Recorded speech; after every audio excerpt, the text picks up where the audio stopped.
So I really enjoyed the course because it's learning a new skill that otherwise I wouldn't be able to take time off work for in the daytime.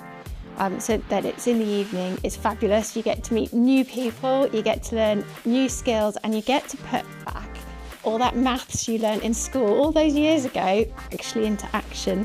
So I found this Multiply course really empowering. It gives you confidence that you can use these skills in everyday life, and it's just so inspiring, and everybody's lovely and they want you to achieve.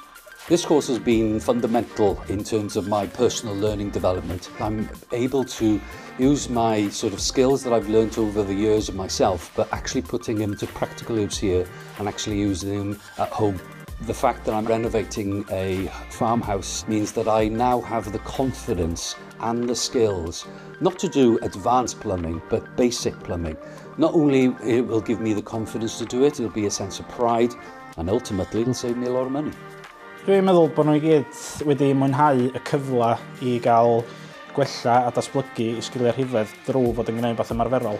Dwi'n gobeithio unwaith oedd y dysgwyr wedi cwblhau y cwrs yma, bydden nhw'n teimlo ddigon hyderus I allu ymgymryd â tasga DIY ar eu cartrefi hunan. Ond hefyd yn amlwg, gan bod y cwrs yma hefo chydig bach o bwyslais rhifedd arno fo hefyd, dwi'n gobeithio fydden nhw wedi datblygu hyder just I allu gwneud y sgiliau syml mathemateg a bod nhw wedi gallu gwneud hynna chydig bach yn haws o hyn ymlaen. Mae'n gyfle eitha unigryw, mae'n gyfle gwych I drigolion o gymuned gael dod I mewn aton ni'r coleg, yn cario flas o beth ni'n neud yma yn y coleg.